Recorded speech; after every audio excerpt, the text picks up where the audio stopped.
பாக்கி சமையல் சோளம் வதச்சு சாப்பிடப்போம். எப்படி பக்குவமாக வதக்கிறதா இப்போ நான் சொல்ல போகிறேன். குக்கரில் சாதம் வைக்காதீங்க, அது ஹெல்த்தி கிடையாது. அது குளுக்கோஸ் லெவல் நிறையா இருக்கும். இப்படியே வைப்போம். ஒரு பானையில் 1 லிட்டர் தண்ணி ஊற்றிருக்கேன். இதே இப்போ நம்ம அடுப்பில் வைக்க போவோம். இப்போ அடுப்பில் வச்சுக்க போகிறோம். தண்ணி கொஞ்சம் சூடாகட்டும்.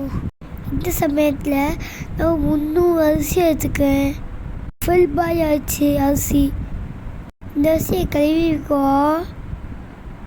2 டைம்ஸ் நல்லா கழுவிக்கலாம். இப்போ கழுவியாச்சு.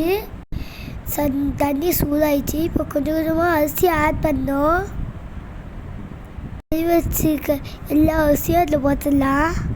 ஒரு பானைக்கு மேலே சட்டியில் தண்ணி ஊற்றி நாங்கள் வைப்போம். இதுக்குன்னா சோத்தில் தண்ணி இருக்காதப்ப நம்ம இந்த தண்ணியை யூஸ் பண்ணிக்கலாம். நீங்கள் சேனலுக்கு புதுசாக சப்ஸ்கிரைப் பண்ணிக்கோங்க, வெள்ளைக்கான வச்சுக்கோங்க. தேவைக்கு ஏற்ற மாதிரி உப்பு போடுவோம். செம்பு தண்ணியை எடுத்து ஒரு பானையை ஊற்றி இதுக்கு மேலே வைக்க போகிறோம்.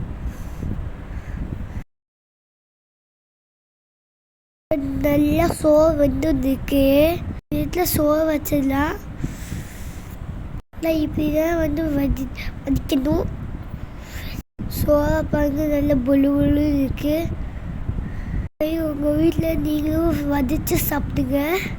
தண்ணியை மாவு கஞ்சிக்கு யூஸ் பண்ணிக்கலாம். வதச்ச தண்ணிக்குள்ளே நிறைய சத்துக்கள் இருக்குது. கஞ்சி பண்ணியும் நல்லா சாப்பிட்டுக்கலாம். சோத்தை நல்லா அமிக்கச்சா தண்ணி இருக்காது, உளுந்து இருக்கும்.